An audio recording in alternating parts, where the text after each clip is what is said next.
When I graduated from college, I had hoped to come home and participate in in seeing the highway completed by the time I was 30 years old.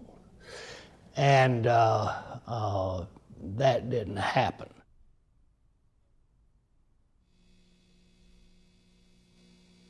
I always remember people talking about the expansion of Highway 24 growing up. Many of the old timers, I think, said that they've been talking about 4-lane and 24 since the late 40s. My grandfather actually worked on the highway when he, in the 30s. My mother came from Richlands, which is also located on Highway 24, and so my mother and father's courtship developed on Highway 24. My family has always been involved in one way or another in Highway 24, as has the rest of the community. I was a part of the Roseboro Area Economic Development Commission. And we worked on trying to get the road, the 4-lane road, completed through here. And so when it was finally approved, those of us who had worked on that and who had followed all those issues, we just sort of felt like that our job was done, and we quit.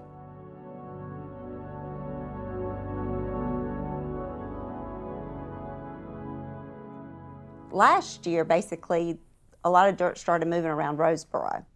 We just always operated on the assumption, even though if we looked closer at the maps, that we would realize that that it was not going to be a intersection where you would come up, drive up to the 242 as it is now, come to a stoplight, and then cross over the 24 and head on traffic. That was very disconcerting when we realized the road was not going to be that way. The Salemburg community is 4 miles away.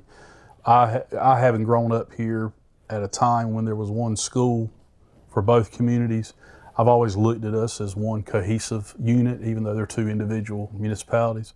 Initially, I was told there was not going to be a connecting highway between these two towns, and that I thought was going to be very devastating to both Roseboro and Salemburg. If this was 242 going towards Salemburg on 242, in order to go to Salemburg, you would have to make a right into traffic coming down 24 at probably 65 miles an hour. You would then have to cross over into the other lane, cross both lanes of traffic coming from Clinton into this bulb out area, and then gradually come back onto 24 and then make a turn to get back onto 242.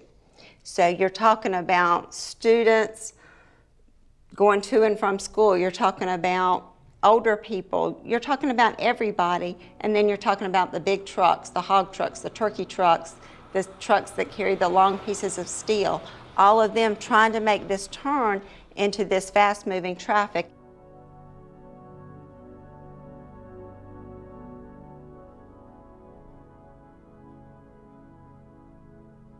It had been determined way before I ever got on the board, so I had not looked at it, and that was on me.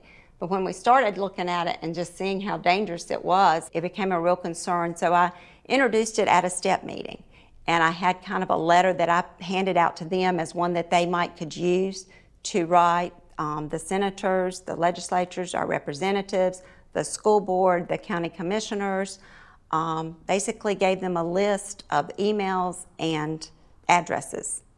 And I'll say a lot of the people got responses back from these letters, and they shared them with me. And usually it was no, it wasn't going to happen. And then we invited DOT here for a town board meeting, and this room was packed.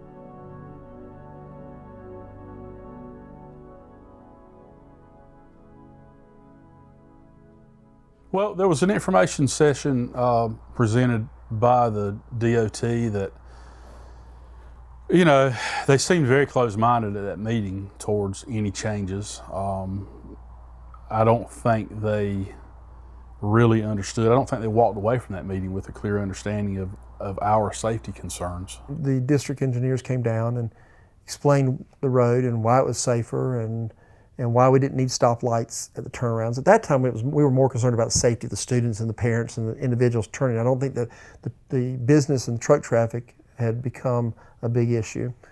And we, after having the presentation, which was not satisfactory, it was very much that we did not feel that it wasn't a matter of them listening into our concerns. It was basically, here's what we're going to do, and we know what's best. The next day, I contacted an attorney who's also a state legislature, Mr. Leo Daltrey, and asked him if he could arrange for us to have a meeting with somebody in Raleigh, that the head engineer.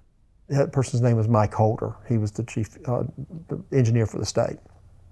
And he would be the one that would ultimately make the decision in this situation, since we felt that we just had to get heard.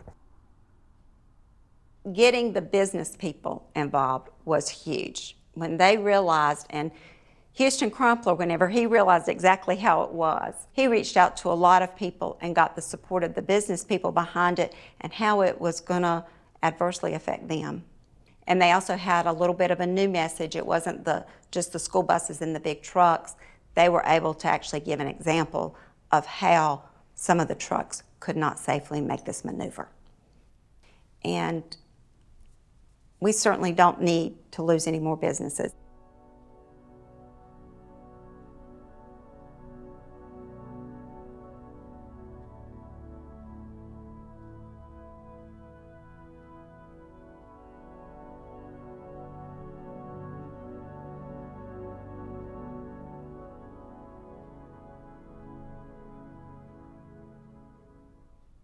When people design highways, they don't normally have a lot of local input that would expose these types of liabilities to the state. They're looking at population studies, and they're saying, well, here's the town of Roseboro, it only has 1,500 people, and here's the town of Salemburg, it only has 700 or 800 people, whatever the population is of both the communities. And they're designing the road in Raleigh, and we're sitting back here in our communities not knowing what they're doing, not really caring what they're doing. We just know that they're doing their job, and we're trying to live our daily lives. And then when you find out what they've designed, and you realize that it won't work, you can finger point at people and say, you didn't do your job right. Well, that's not really fair. They didn't really realize the type of economy we had here, and so we had to expose that to them. And once that was exposed to them, that's when they backed up and said, we better refigure this thing. I was actually surprised that they stopped and said, let's look at this now. Let's don't wait for 5 or 6 people to be killed here or injured. I wasn't attributing anything to the people that actually are in charge. I was surprised because that's just the way bureaucracy works. Michael Holder's office just called and said that they wanted to meet with us, just have a meeting to kind of tell us what they had decided. And they would come here to Roseboro to meet with us. And so we really didn't know what was going to happen.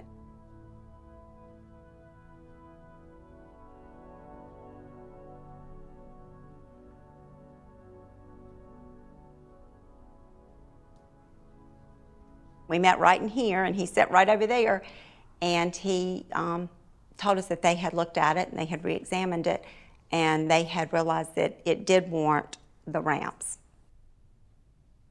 The exchange that was initially proposed just was going to be a safety concern. So I'm very excited for that, from that perspective, because I have small kids that are getting to the point of driving on those roads. But also equally happy that it doesn't really divide the two communities up and cause those concerns about the economy. It was just going to be very difficult for people to stop in Roseboro. And even people in Salemburg were talking about they wouldn't be coming over here to Roseboro anymore. They would just get on 24, or they would go the back way to Clinton.